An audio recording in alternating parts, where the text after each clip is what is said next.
7h38 sur la première, mauvaise passe pour le PLR, giflé dans les urnes neuchâteloises ce week-end, divisé sur l'activation de la clause de sauvegarde, les libéraux radicaux semblent un peu naviguer à vue. Avec comme bouée de secours le thème de la migration, le PLR va proposer à ses délégués ce samedi un plan d'action pour un contrôle pragmatique de l'immigration. C'est l'intitulé très précis du document. C'est un texte qui vise à lutter contre les abus, à durcir clairement la politique migratoire.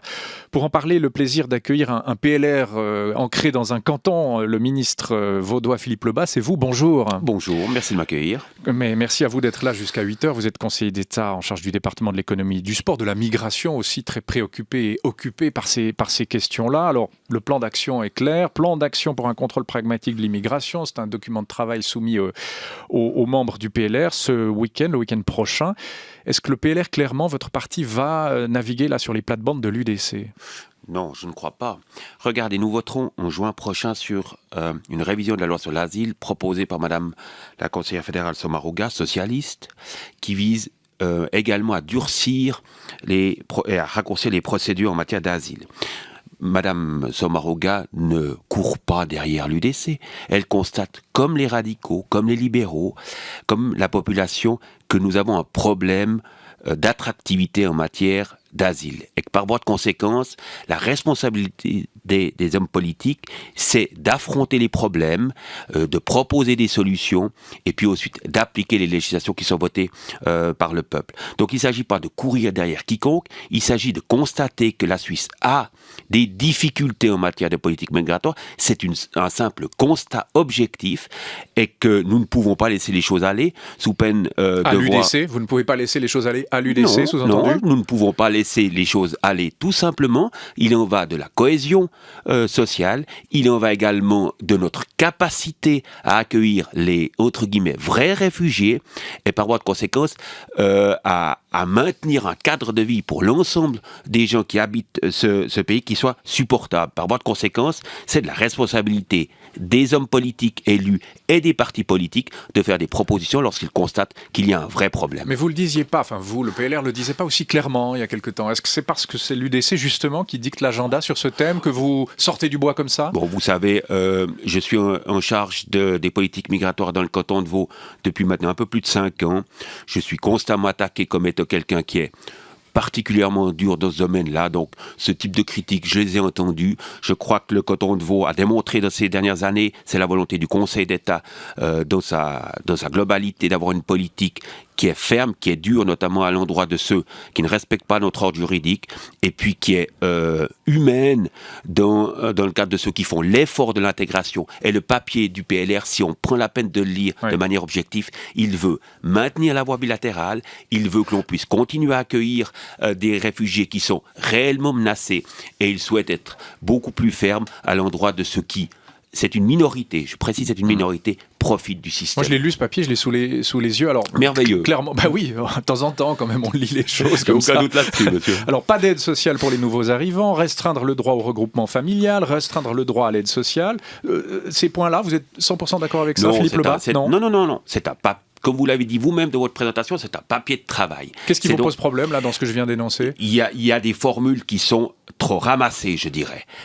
Parce que la politique d'asile, comme souvent les politiques publiques, ont besoin d'un certain nombre de nuances. On ne peut pas catégoriser les gens, on ne peut pas fixer des quotas qui sont tellement stricts qu'elles font fi de la réalité, de la diversité de la vie humaine. Cela étant, les lignes directrices sont justes, notamment à l'endroit du regroupement familial, des personnes qui émanent des pays tiers. Là, on a un vrai problème. On a un vrai problème d'attractivité. Regardez les comparaisons internationales. Nous sommes beaucoup plus attractifs que l'Allemagne, pour prendre un exemple, que même la France ou l'Italie ou que l'Angleterre. Vous pensez que la France et l'Angleterre sont des pays qui avaient des colonies encore récemment, donc qui ont tisser des liens très étroits, notamment avec l'Afrique, eh bien, il y a moins d'Africains qui vont en France et en Angleterre qu'ils ne viennent en Suisse. C'est quand même la démonstration objective qu'il y a un problème d'attractivité. Quelle différence avec l'UDC ? Finalement, vous dites que vous n'êtes pas dans leurs traces, ils ont des initiatives pendantes sur cette question-là. Alors, pour l'électeur de base, qu'est-ce qui vous différencie de l'UDC, là ? Au-delà des slogans et des postures, l'UDC avait proposé une initiative visant le renvoi des étrangers ayant commis des délits. On en a beaucoup parlé. J'étais contre cette initiative en faveur du contre-projet du Conseil fédéral. Celui-ci était applicable immédiatement. Je constate aujourd'hui que l'initiative de l'UDC, votée et acceptée par une majorité de la population et des cantons, n'est toujours pas appliquée, n'a toujours pas de base légale, de traduction légale. Elle reste un vœu pieux du souverain. Le contre-projet, qui était plus mesuré, qui respectait un certain nombre de points, notamment en regard du droit international, était lui directement applicable. Je l'ai soutenu, je me suis battu pour ce texte. J'ai été minorisé sur le plan suisse, je le regrette. Nous aurions aujourd'hui un outil supplémentaire pour régler la question des étrangers qui viennent ici et qui commettent des délits. Madame Sommaruga, vous y faisiez allusion au début de l'interview. Elle fait une bonne politique, elle mène bien sa barque. Eh bien, j'ai des contacts très étroits avec elle. J'ai une certaine admiration pour cette femme. Admiration. Je le dis tout à fait franchement, j'ai une admiration pour Madame Sommaruga. D'abord, c'est une femme qui est courageuse. Elle affronte même son parti, notamment sur ces questions-là, parce qu'elle a conscience qu'elle a un devoir à accomplir comme conseillère fédérale. Et elle privilégie les intérêts du pays aux intérêts de son propre parti. Et ça, c'est quand même le signe d'une femme d'État, je n'hésite pas à le dire. Madame Sommaruga, j'ai beaucoup d'estime pour elle. Encore une fois, c'est une femme courageuse qui affronte les problèmes, qui a des convictions fortes, qui les partage, qui est d'une loyauté, d'une franchise totale. Elle sait écouter les cantons qui sont, dans le domaine de la migration et de l'asile, les mains dans le cambouis, si vous me passez cette expression. C'est eux qui sont confrontés à la réalité, aux difficultés d'une politique migratoire. Eh bien, elle sait écouter les cantons, elle est très proche, elle est très accessible.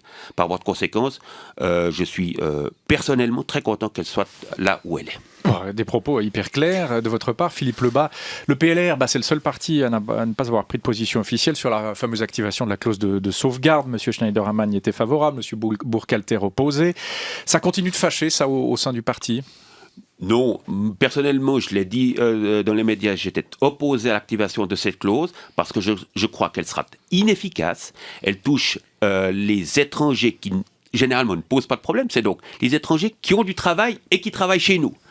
Donc, c'est ceux qui nous posent des problèmes, c'est justement les autres. Et on prend une mesure, l'activation de la clause de sauvegarde, qui ne traite pas du tout de la problématique des délinquants étrangers, pour prendre cet exemple-là. Mesure symbolique avant tout, on l'a beaucoup dit. Mesure symbolique, on essaye de faire croire aux gens qu'on prend une mesure qui sera efficace. Or, les gens ne seront pas dupes, cette clause n'aura pas d'efficacité, elle sera tout simplement une contrainte administrative supplémentaire pour notre économie, dans des secteurs, principalement dans des secteurs où nous ne parvenons pas à recruter. Je pense aux hôpitaux, je pense à la restauration, je pense au tourisme. Dans le canton de Vaud, j'ai consulté avant de me positionner la totalité des associations économiques, y compris Prométer, y compris le secteur agricole.